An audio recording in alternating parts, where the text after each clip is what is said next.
What's up, everyone? This is Big Poner, and I'm about to break down what we know from the patch notes for the Conquerors League that is getting launched this Friday. I'm also going to go over and shut down all of this crying and whining and negativity that is going on in the community for you. Let's be real. If we could farm tears and salt from people crying and complaining, we would all be rich and all of our characters would be in mirror quality gear. Like, there is so much complaining, crying, and bitching going on since this manifesto came out is absolutely ridiculous. And the people don't even know what they're talking about, or they can't even understand what it is that GGG has actually said that is going to be happening this league.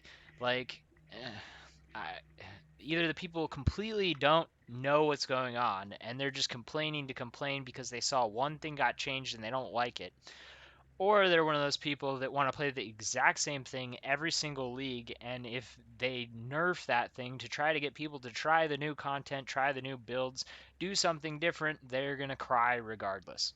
And the whole league's ruined because I can't play the same thing I've been playing every league forever, and that's what's fun for me is nothing new and like, all right, get real.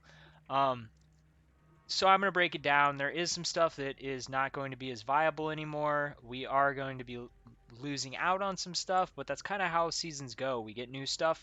Um, but the thing that's absolutely not true, people are like, we're going to have no way to craft.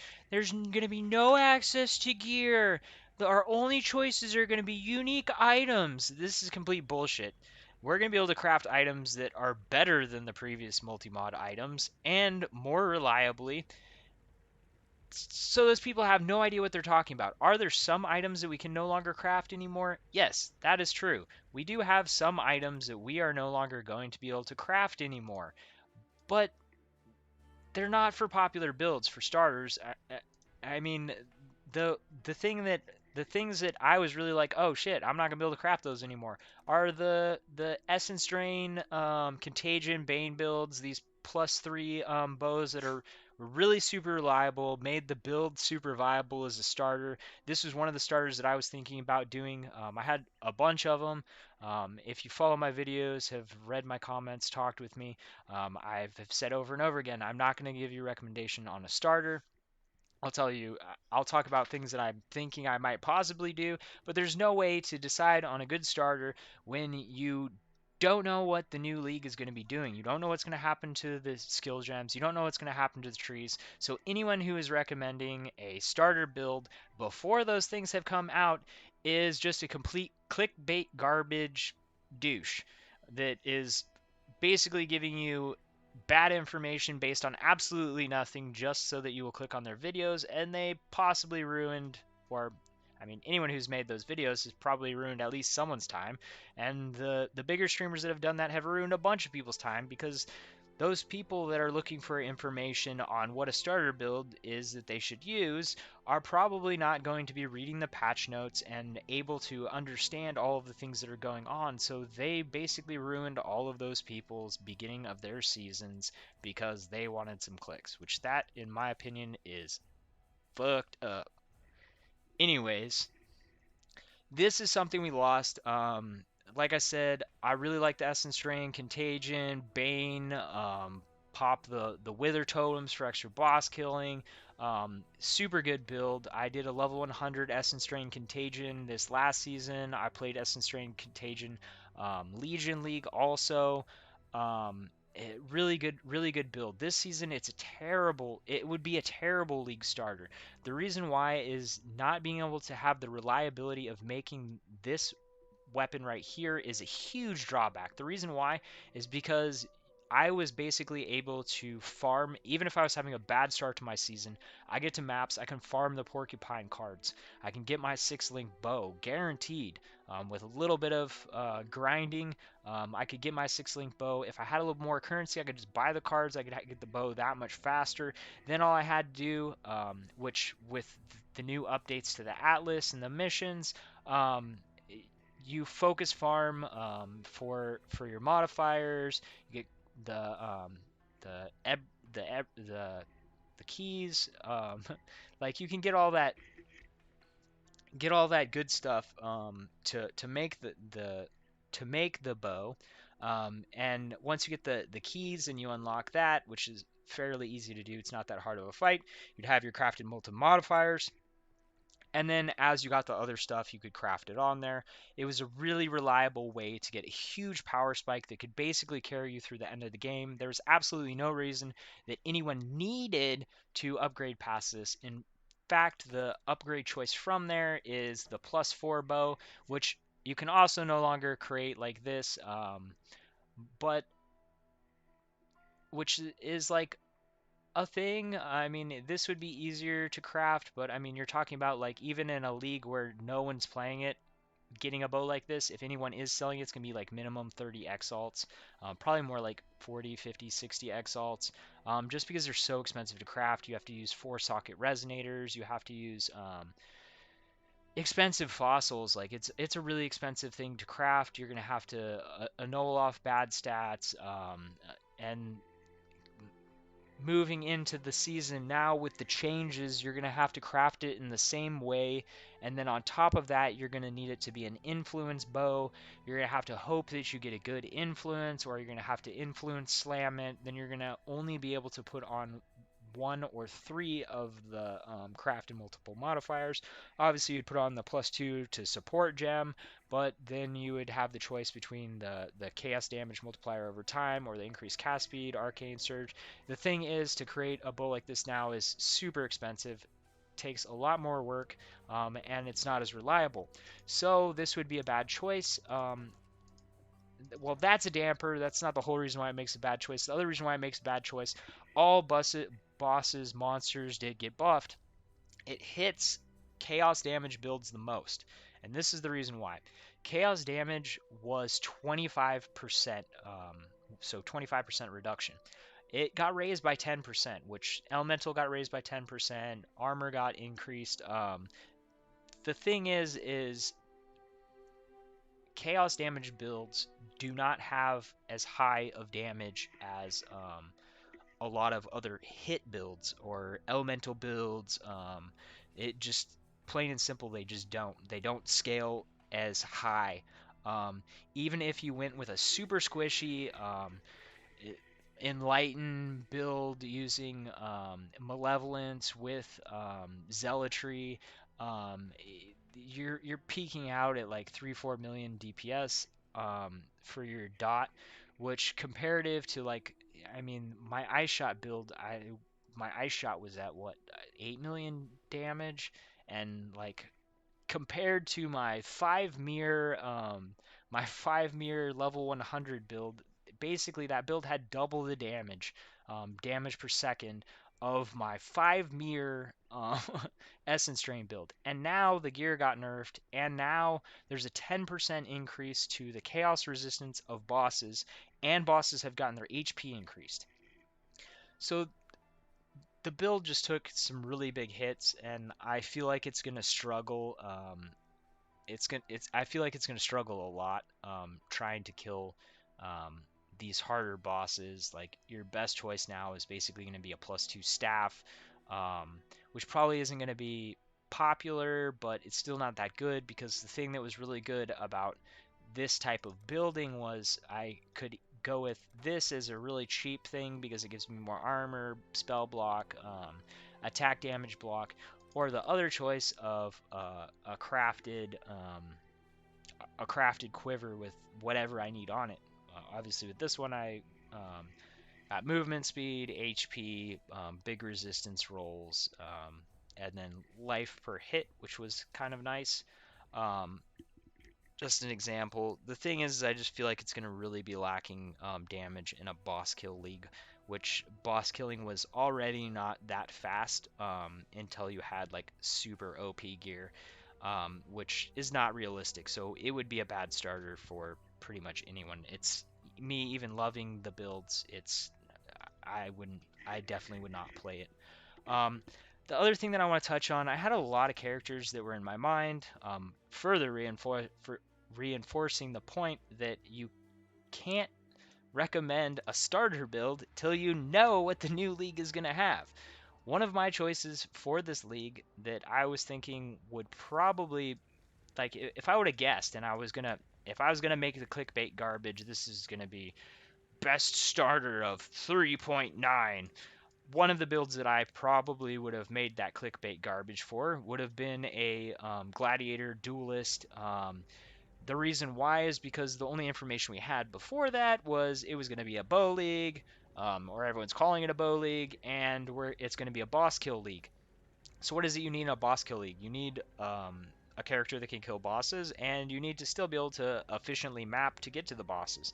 Um, so that being said, the reason why I was thinking a duelist gladiator would be perfect, I could go for the ascendancy that would give me uh, 1,000 extra armor. I could also go for the ascendancy that would give me 1,000 extra armor, 1,000 extra evasion, and increase attack damage when I have fortify.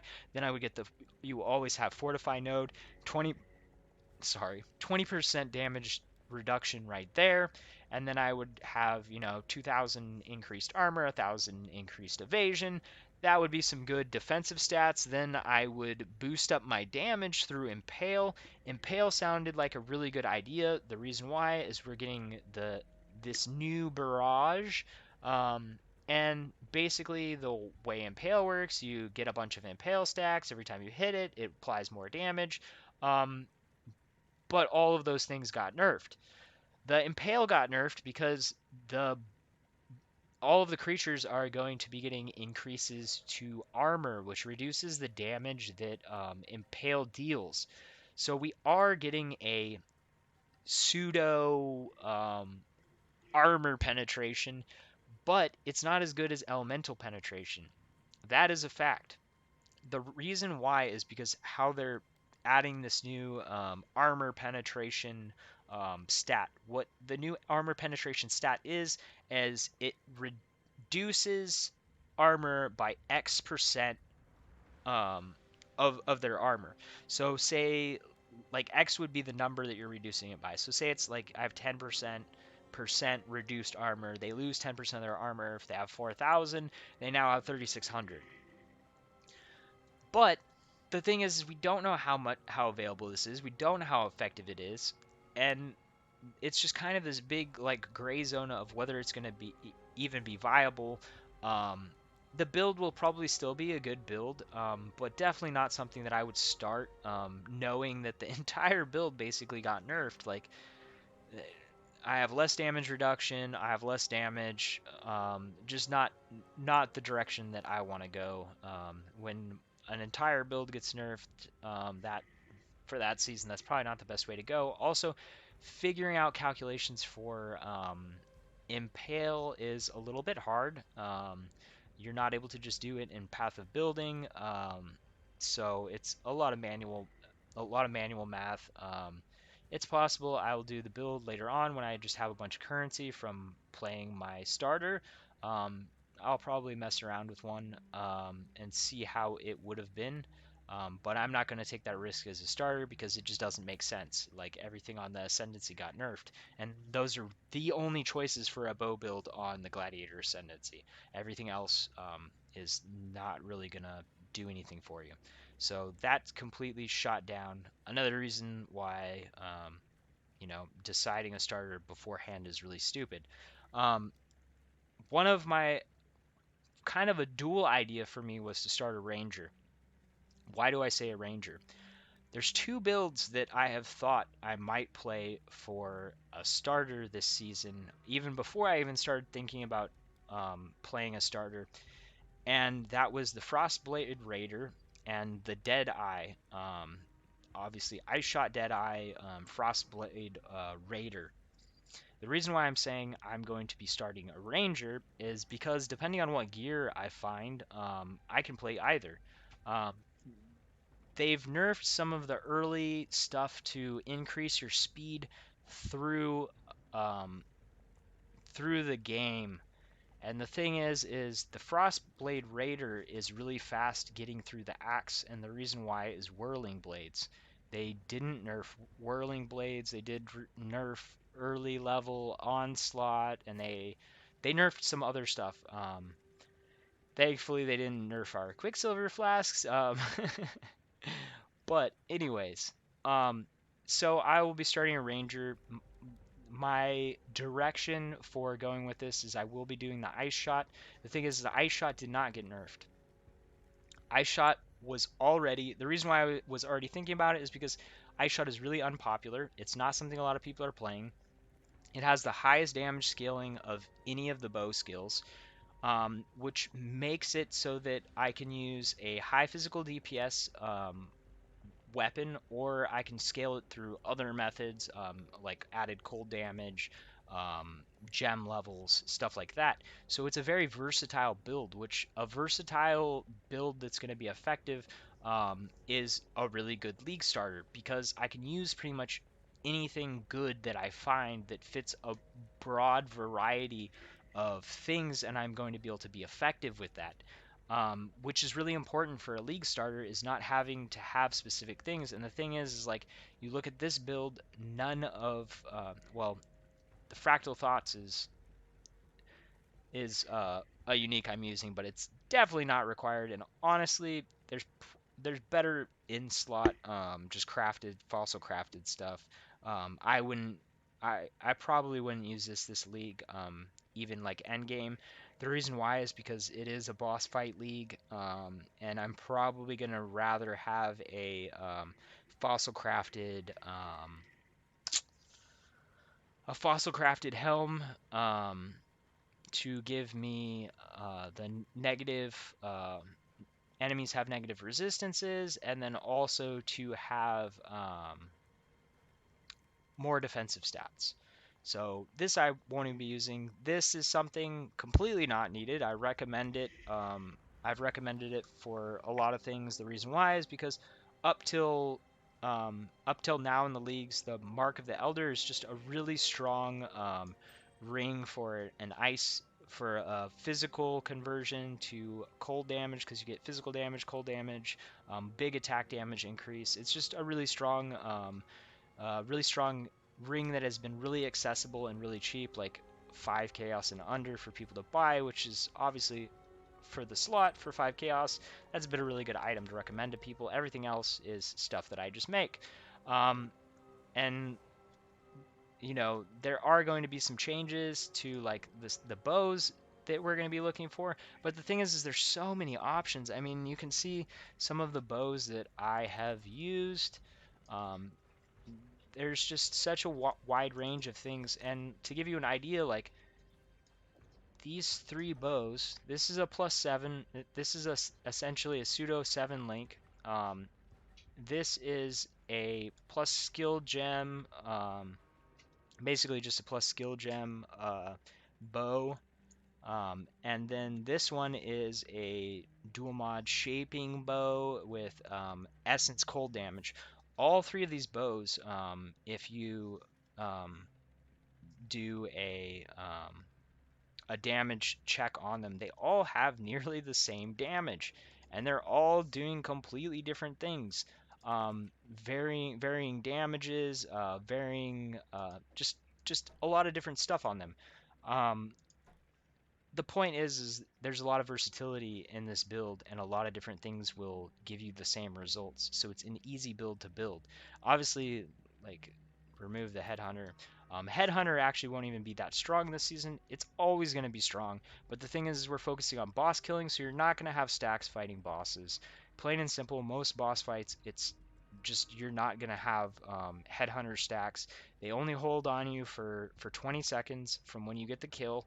There are some bosses that you can immediately jump into the fight and have those stacks and insta-kill bosses, but I guarantee the Conquerors are probably not going to be in that. Well, I don't guarantee it. My guess is that that the Conquerors are probably not going to be something that you're able to build up your stacks just before you go in, and you're going to be able to jump in with full stacks and instantly kill them. Um, Maybe that is the case, and maybe it will be really viable for doing that.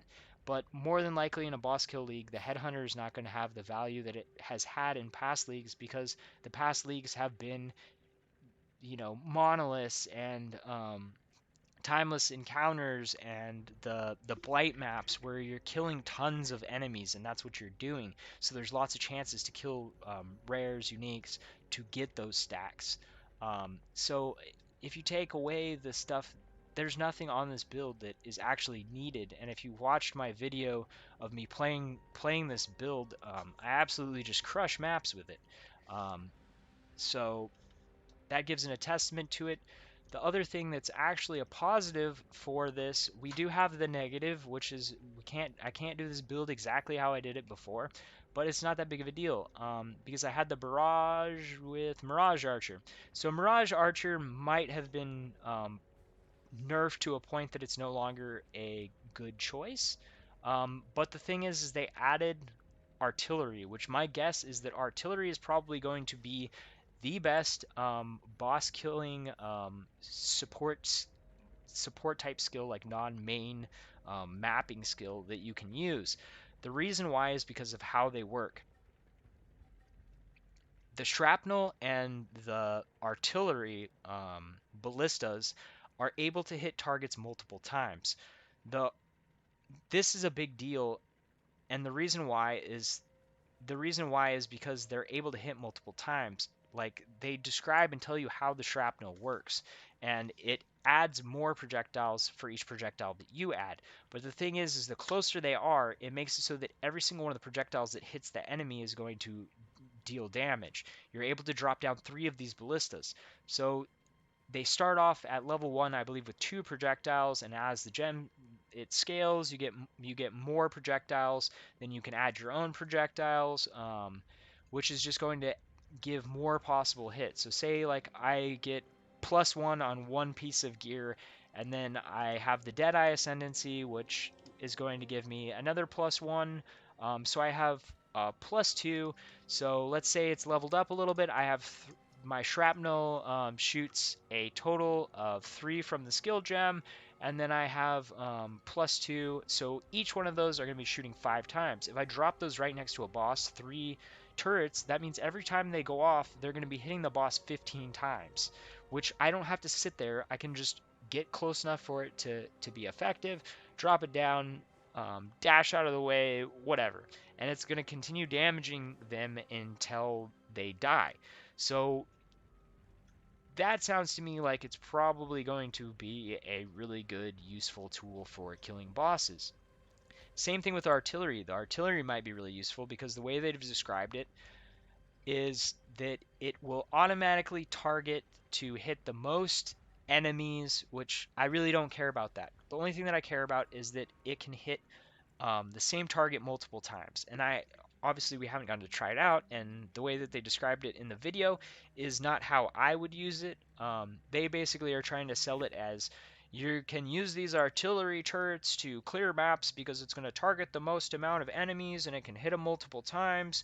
Um, but that's going to be a really poor way to clear maps. And why is that? Because in a map, I can just simply shoot a volley and everything's just gonna die. I don't need to be dropping down ballistas in order to be able to clear a map.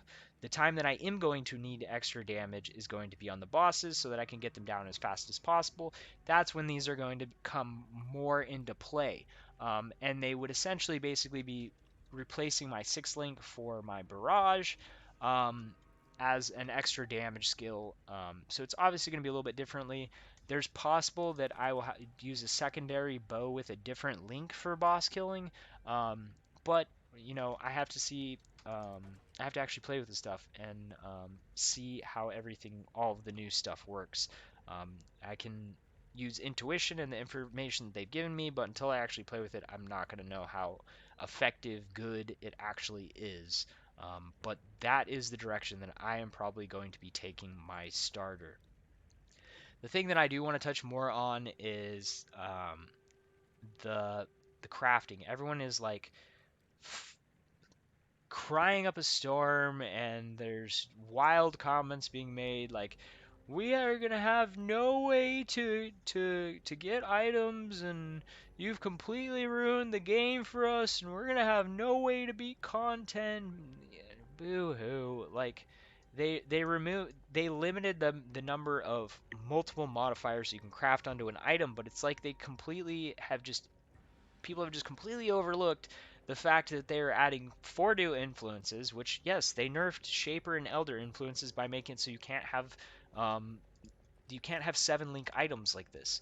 Like that is a nerf. They made it so that you can't have the dexterity dexterity adds percentage cold for every 10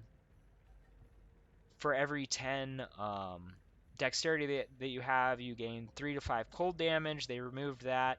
Um, I'm actually not going to try and find it. I have a whole tab of them. Um, anyways, so yes, they took off very popular modifiers on the Shaper Elder items.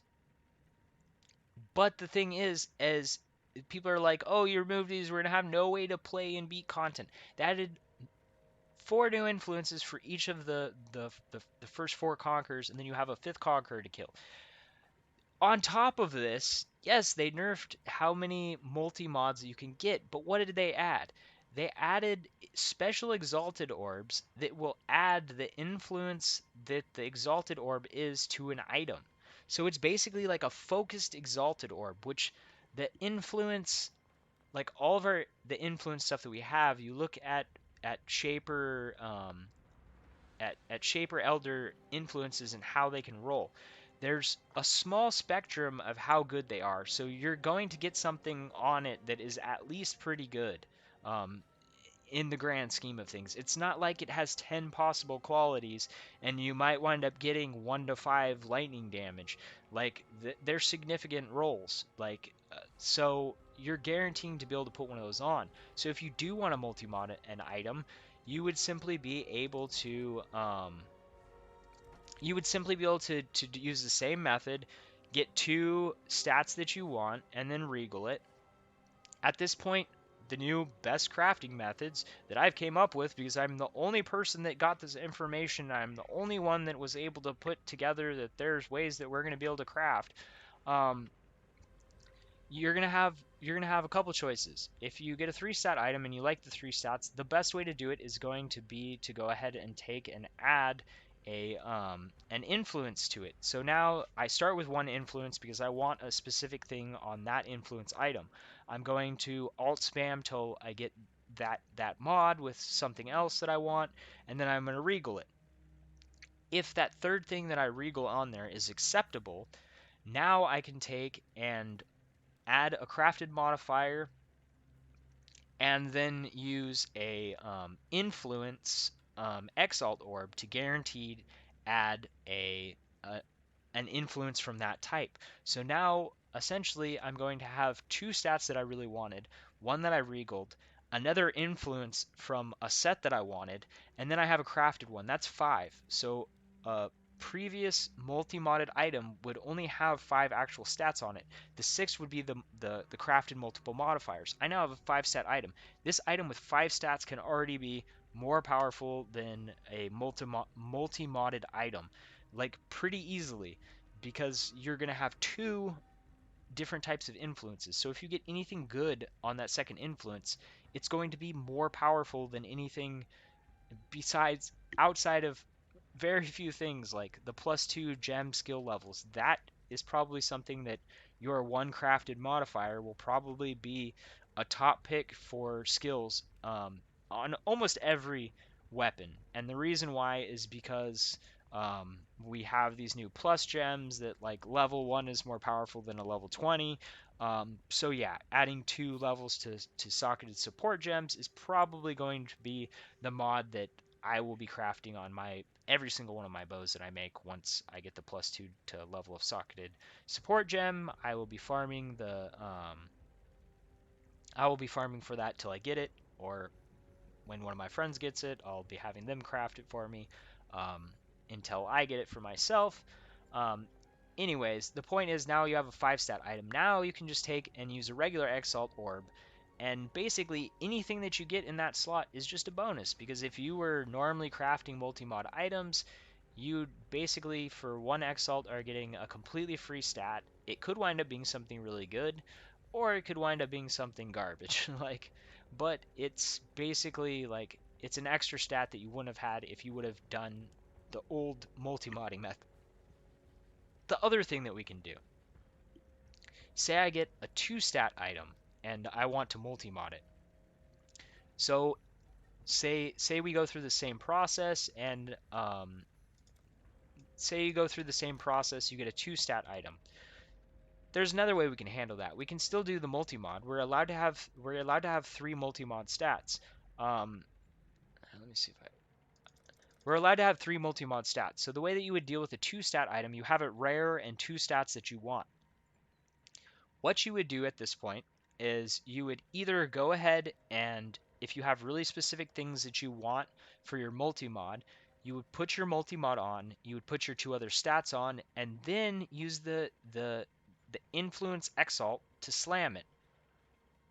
That's going to make it so that your new crafted item will once again have um, 2 influences on it, and it will have whatever your second stat that you decided to go with, and then you'll still be able to have 2 multi-modded crafts on it, which like there are a couple, like I said, really good multi-mod crafts that could be your choice of multi-mod choices. Like I said, the +2 socketed support gems is probably going to be one of your top choices for almost every weapon. And then whatever else it is you need. Say you need damage, you can put the physical damage. Say you want to do dual mod cold damage, freeze. I mean, whatever it is you want to do, you can still get those 2. You can still get 2 crafted modifiers on there. Um, but the other method, the reason why I like that better, and the reason why that's how I'm going to try and make my weapons is, like I said, you're going to wind up with a 6-stat item. Um, and the thing is it's going to actually cost you less. That's the other thing people are saying is now it's going to cost infinitely more to craft a usable item that we can beat content. No, that's not true. The first method that I told you how to do it is going to cost you the same amount that just putting on can have multiple modifiers on it would cost, because we have can have multiple crafted modifiers is 2 exalts. So what is it? How many exalts did we use in this other process? Besides adding on multiple modifiers, we used 1 exalt to add another influence, and 1 random exalt, which gives you your 6 stat, because why not? Why would I not, take a free slot and hope it's something good? And if it's not, I spent 2 exalts that I would have spent on can have multiple crafted modifiers. So I I can't. For me, this league looks like it's going to be awesome. They've added so much new stuff for anyone to be complaining about this league.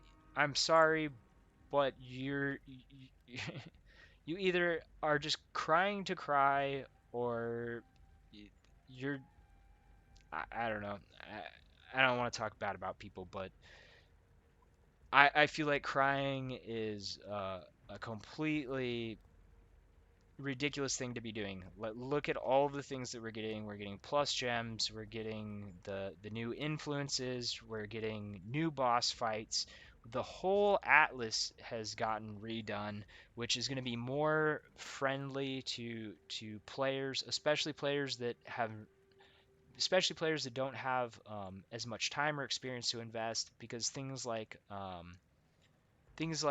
using sextants will be a lot easier, for instance. And the reason why is because like a lot of players never got like the big stacks of maps because they just weren't able to.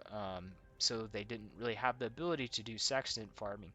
Now it's a whole quadrant that your sextants go on, which makes it so that if you have 3 maps anywhere in that section, you're able to use sextants. There's a lot of like there's a lot of stuff like that that they've added to the game that's going to be coming in 3.9. I'm super excited. I hope that this video, if you had any doubts or If you had let someone else's negativity get you down on what this league was going to be, I hope that this video has changed that. If you made it to the end, I hope you enjoyed this. I hope it helps you with a good league start. If you do need help at the beginning of the league, and it's a ranger, if you have some questions, feel free to stop by my Twitch channel. I will make an active effort to be on the Twitch channel just to be able to answer questions for people or let people see what I'm doing. If they're getting stuck or have some questions, feel free to drop by. Anyways, peace.